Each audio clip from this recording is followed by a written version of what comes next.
Guys, have you already bought your Halloween costumes? You know it's right around the corner, so I personally like to buy it sooner rather than later before everything gets either really expensive or gone. But based off the hat, I'm sure you can tell who I'm gonna be. No, it's not Luffy, it's actually Roger. Some of my friends already say I have the mustache for it. But nah, I'm gonna be the Roger who showed up at God Valley. Oh, and as it would have it, this chapter that Oda just released was the start of God Valley. Y'all, I never thought that we would get to here. Like, it's so crazy to think about the fact that we've been waiting for God Valley so long, and now here in Loki's backstory, we're getting it. We absolutely have to get into it because this chapter is so great on so many levels. But before we do, guys, y'all already know what to do by this point. Like the video, okay? That's incredibly important. Subscribe to the channel for more One Piece and anime content like this every week. And share it around with all your friends who love the series. You know what we always say here. Let's get it going. Now, in the last chapter, we had the setup of God Valley, everyone pulling up and literally about to encounter each other. And in this chapter, we start off,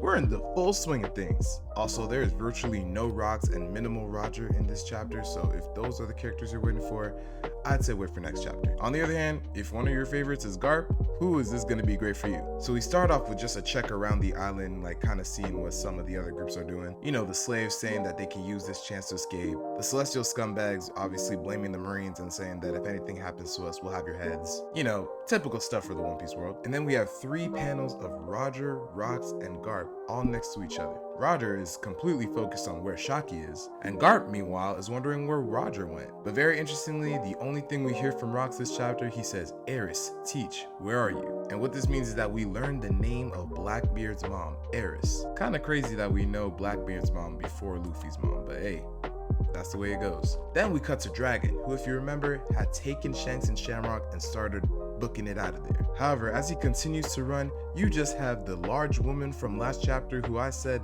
I thought was Killing Yam's mother or something like that. She descends and fires a laser beam from her mouth, piercing Dragon. Like there's a hole in the shoulder and you can just tell that he's in pain. Now this woman, she's talking to somebody on the snail phone, and the person on the phone is like, oh, thank goodness you're a lifesaver, because Garland would have killed me if anything happened to his son. And that's when we get introduced to a member of the God's Knights, Saint Satchel's Mafi. So already we got another new family in the Satchel's family. I guess I was the one who confused, because she really does look like she could have been Killingam's mom, but obviously Killingham is in the Remo Shifu family, so it's different. Interestingly enough, she seems to have maybe like ancient giant blood in her because she has the horns, which if so is a very interesting introspective into the God's Knights. And now that I think about it, the Celestial Dragons.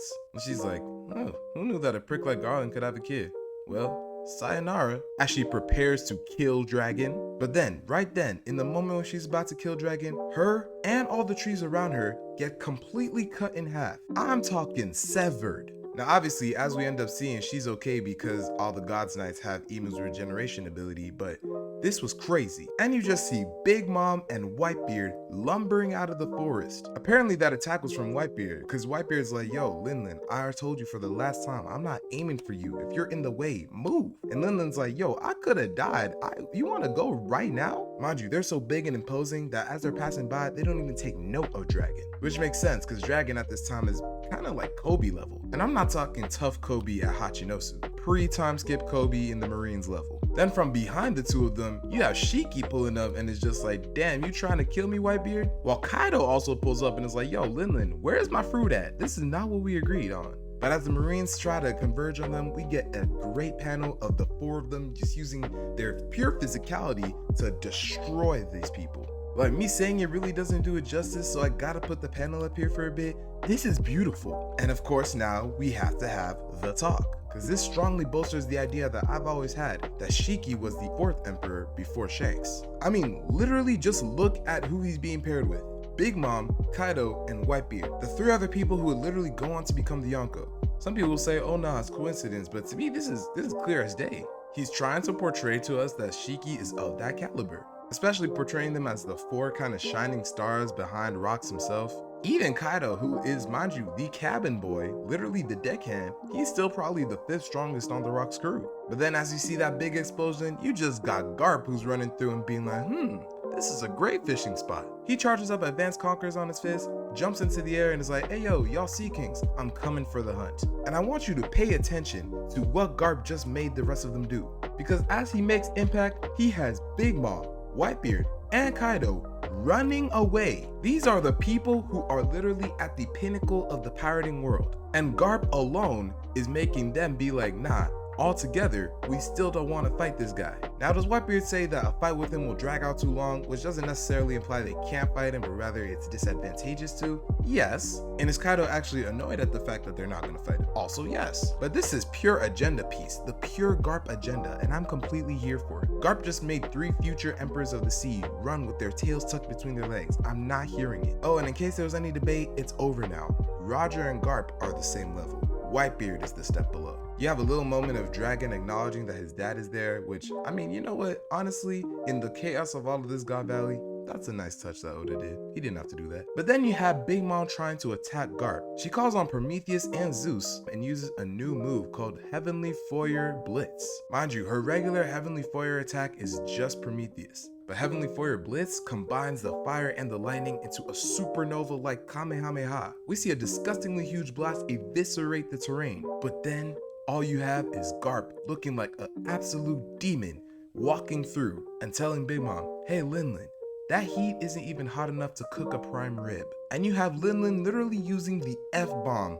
That's how frustrated she is. I don't think y'all get how crazy this really is. Do you know how much of a menace you gotta be to take on a full frontal assault from Big Mom, brush it off like it's nothing while aura farming, to then insult the fact that she even tried to attack you? Oh nah, Garp is moving different. So then we cut back to Mafia, who's just like, well, the kidnapper's dead and I got the kid, so I think that should be good. The person on the other end of the line is like, oh yes, thank you, goodness, Garling would have killed me if something happened to his kid. So it turns out the other Gods Knights don't even know how many kids Garling even has, because they didn't even notice that Dragon took the other one. And as we see, Dragon is booking it with Shanks cradled in his arms. Meanwhile, we got the Man Mayor girl with the floofy hat just firing rounds into people. How is she a firing squad by herself? We then get a little mini map of what the situation's looking like. And essentially the Roger and Rocks crews have pincered the Marines. As we see the rest of the Rocks pirates all converging, trying to be the one to get to Shaki. You got Ganzui, Gloriosa, Shiki's there, Kyo, and then you have Silver Axe. But y'all, look at Silver Axe's arm. Am I the only one to notice this? Why his arm look very mechanical? It kind of reminds me of Kid's arm. Is Captain John the former user of Kid's Jiki no Mi? That would actually be insane gas if it's true. And then we cut to the last part of the chapter, which revolves around Sommers and Shaki. And this is where we remember that Sommers is a bad guy. No, like a categorically evil guy. As Sommers walks into the place where Shaki's being held, he sees that even though she was tied up, she managed to defeat a whole host of Marines. She's just like, the pirates out there are going to town.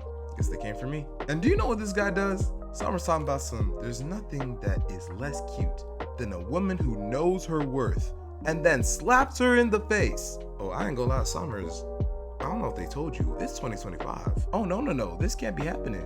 However, on the recoil of that, Shaki turns and hits a nasty kick to his side. And I'm not gonna lie, it was literally exactly as if I was watching Boa Hancock do it. So I'm not gonna lie, Shaki may honestly have been the person who taught Boa the way that she fights. But you just have Sommers being like, ouch, then creating a huge barbed club to literally maim her by cutting a huge gash in her leg. And he's just like, all these pirates, everybody, they're all here to find you. So I wonder how crazy it would be if you were already dead by the time they got here. Now, I know that you are supposed to be promised to Garling, but hey, it's Garling. He'll find somebody else. Meanwhile, we have a clash between Whitebeard and Roger. Perhaps their first proper clash ever. And it's very reminiscent of the clash, of course, that we see in Odin's flashback, but kind of a bit toned down. As everybody's like, oh, I want to be the one to save Shaki, I'm the one to save Shaki. Roger's like, damn, with Whitebeard here, my hands are full, so I'm gonna leave it to you. And if you're wondering who you is, you should already know by now.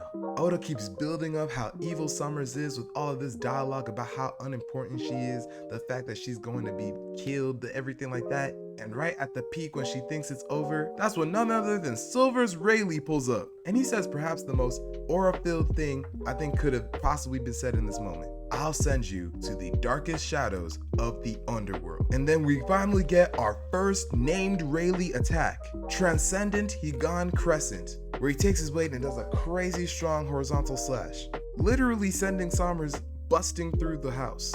As Rayleigh sheaths his sword, he's thinking about the note that Shaki told him a few chapters ago, the whole come and make me yours thing. And Rayleigh just flips his hair and is like, sorry for the delay, but I'm here for you now. Shaki of course starts to break down, she's crying, and then they embrace each other. You can see that he genuinely does care because he's like, I'm actually sorry that it got to this. And she was just like, I'm so scared, but now that you're here, it's all good. And as they're trying to have the moment, you have the salty codgers and Roger and Gaban being like, oh, can it and save it for when we're off the island. Scrap. With the end of the chapter, Roger announcing, y'all, we have Shaki. Get the treasure and let's get the hell out of here.